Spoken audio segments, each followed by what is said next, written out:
Иеромонах Серафим Роуз. Критика учения митрополита Антония Храповицкого. Докладная записка епископу Нектарию Сиэтлийскому. Первое. Вступление. А.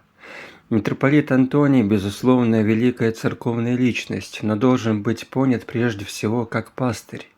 Богословие у него на втором месте и исходит из его пасторской мысли и чувства.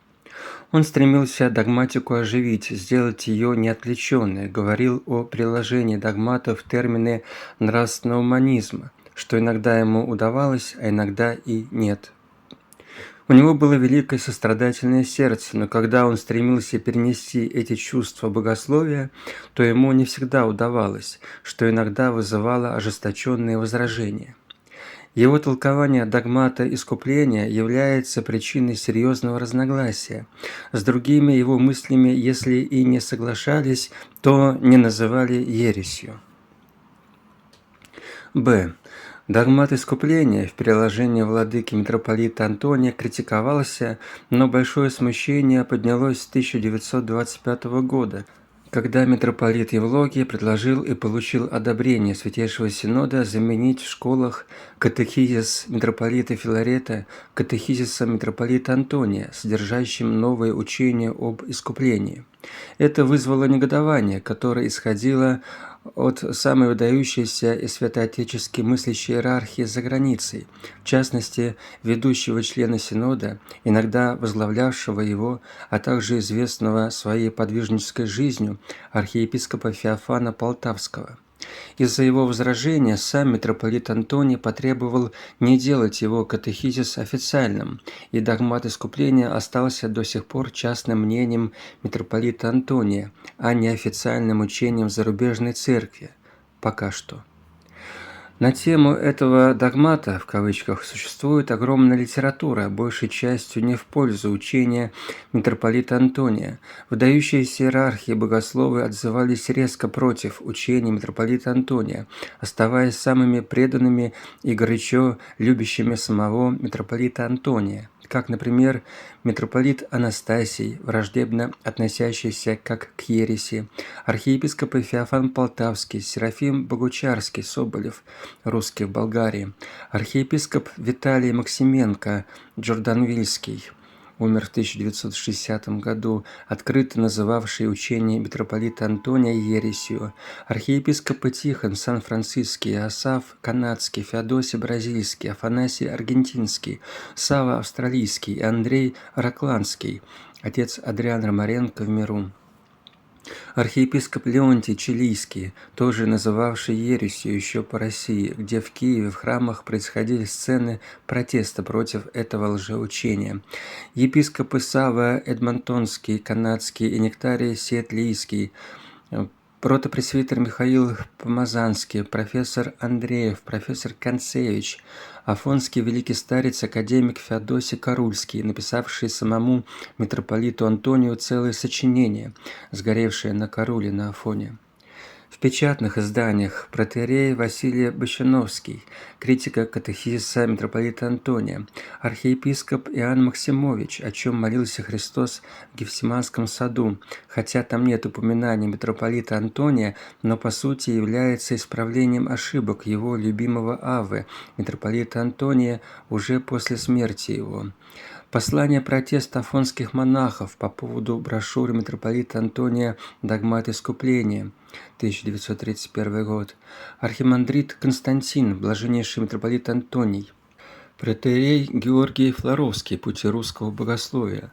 Московская патриархия осудила это учение официально, обстоятельно разработав при участии митрополита Елеферия и архиепископа Вениамина Феченкова западноевропейских. Второе. Критика учения митрополита Антония Храповицкого. А. Неточность. У самых доброжелательных критиков поднимается вопрос не о ереси, а неточности. Богословие его непродуманное до конца, непоследовательное. Вопрос о ереси поднимается тогда, когда его критики стремятся сделать его ответственным за каждое его выражение, и когда иные его последователи ставят его выше всех святых отцов церкви, ибо в некоторых пунктах учение митрополита Антония противоречит отцам явно. Богословствование его иногда близко к экспрессионизму. Почти все, кроме самых абсолютно преданных, соглашаются, что его «догмат» в кавычках очень неточен, хотя митрополит Антоний и любил говорить о возвращении к первоисточникам и отцам церкви и так далее, но, как особенно явствует из его догмата, здесь он не верен этому. Он принадлежал скорее к литературной интеллигенции, чем к святоотеческой ориентировке, как оптинские старцы и так далее. Сравнить хотя бы можно с его увлечением старцем Зосимой Достоевского, где явно противоречие и несоответствие православной аскетики, например, «Целуй землю», «Ищи восторгов» и так далее. Б. Нечто новое. Догмат митрополита Антония есть нечто оригинальное, не имеющее поддержки по всем пунктам ни у одного святого отца церкви. Архиепископ Гавриил, защищавший учение митрополита Антония, говорит: первое. Значение всего гефсиманского подвига выяснено вполне впервые в богословской науке. Почему же все святые отцы в продолжении всех веков не думали об этом? Второе. Митрополит Антоний подходит к делу с другой стороны, с которой не подходили святые отцы, о гефсиманских страданиях, со стороны мучений Христа душевных, потому и заключения у него имеются такие, которых нет прямо у святых отцов. На это можно привести слова святого Викентия Лиринского из послания митрополита Филарета Нью-Йоркского к архиепископу греческому Иакову против модернизма 1969 года. Он пишет: «Истинно православным является то, что веровалось церковью всегда, всеми и повсюду». Третье. Митрополит Антоний подчеркивает только то, что в его исследовании является новым для богословия. Зачем искать новое, ибо этим как раз занимаются разрушители православия, модернисты и экуменисты, как это же самый архиепископ Иаков. Тут видно, что сам митрополит Антоний не вполне избавился от схоластического, рационалистического влияния. Четвертое. Взгляд митрополита Антония на жертву ветхозаветную новый в науке. О жертве существует ясное учение у всех святых отцов, и здесь нет места для нового понимания. Пятое. Митрополит Антоний подходит к делу и к учению о жертве Христовой с иной, не отмеченной отцами стороны. Неужели святые отцы не додумались? Шестое. Митрополит Антоний подчеркивает почти незамеченный до него внутренний смысл гефсиманской пачеестественной молитвы Бога-человека. Разве можно допустить, что никто из святых отцов не понял внутренний смысл гефсиманской молитвы, как только митрополит Антоний? В. Гефсиманский страх смерти. Весь догмат базируется на новом истолковании Священного Писания, что гефсиманские страдания Спасителя были не выражением у Спасителя человеческого страха. Митрополит Антоний пишет: «Должен опровергнуть ходячее представление о гефсиманской молитве Христовой, как будто бы внушенной ему страхом предстоящих телесных страданий и смерти. Это было бы крайне недостойно Господа». Конец цитаты. Архиепископ Никон добавляет: «Эта ошибка вошла в человеческую богословскую мысль и оставалась никем не замеченной в течение веков до владыки Антония». Конец цитаты. Но святые отцы приводят как раз это как классический пример человеческого естества Спасителя. Вот что они говорят. Первое. Святой Иоанн Дамаскин. Перед спасительным своим страданием он должен был пить чашу как человек, а не как Бог. Посему, как человек хочет, чтобы миновала его чаша. Это были слова естественной боязни. Точное изложение православной веры. Второе.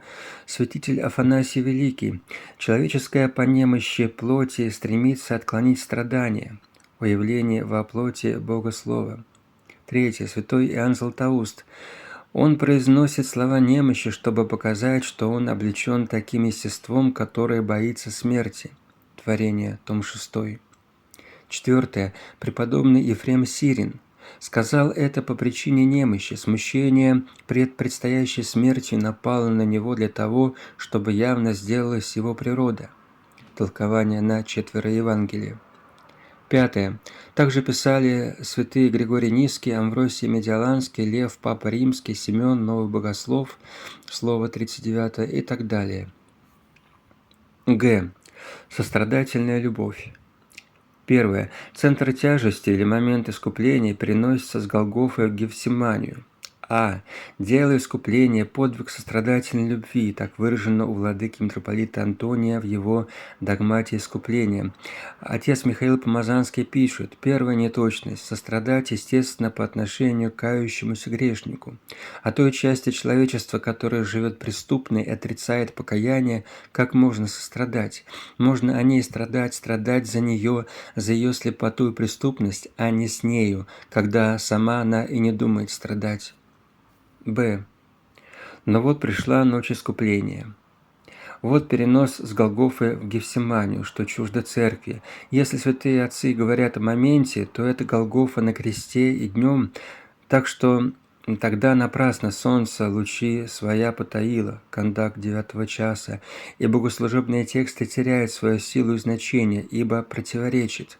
От внедрения модернизма в сердце православия мы защищены литургическим богословием, говорит отец Михаил Помазанский, а принятие догмата открывает дверь менять тексты богослужебные, чего уже давно добились иудеи в новостилинической греческой церкви, якобы оскорбляющие своим антисемитизмом. Вот и сострадательная любовь к врагам. Сам Спаситель сказал на кресте: «Свершилось», а не в саду. Первое. У митрополита Антония душевные муки отделены от телесных мук и отождествлены с искуплением, а все святые отцы не делают такого разделения, ибо у Спасителя два естества нераздельно, неслиянно. Тут рационализм, схоластическое отделение. Второе. Кресту дано второстепенное место. А. Господне распятие и смерть не являются лишенными значения для нашего спасения, ибо, умиляя людей, они открывают им хоть некоторую часть искупительной жертвы. Снисходительное отношение к Святому Кресту противоречит богослужебным текстам хула. Б. Цитата. «Телесные муки и смерть Христова нужны прежде всего для того, чтобы верующие оценили силу Его душевных страданий» из догмата искупления. Рационализм. Значение Святого Креста – нечто сентиментальное. В. Цитата. «Телесные муки служат выражением душевных». Это новое учение, что душевные муки являются нашим искуплением, а телесные – лишь выражением этого. Г. Цитата. «Телесные страдания нужны для того, чтобы людям очевиднее была его любовь к нам, ибо душевные страдания понимают не все». Конец цитаты. Тут разделение православных христиан на две категории – масса и элита, которая не нуждается в кресте. Похоже на тайное общество масонов. Против всего этого все святые отцы, богослужение, литургия, все ставят центр на Голгофу. Вообще это очень похоже на западных протестантских писателей его времени. Эллен Уайт, основательница адвентистов седьмого дня и других. Д. Благодать Божия. Богословская неточность понимания божественного и человеческого естества Спасителя. В катехизисе говорится: как именуется сила Христовой любви, помогавшая нам бороться с грехом?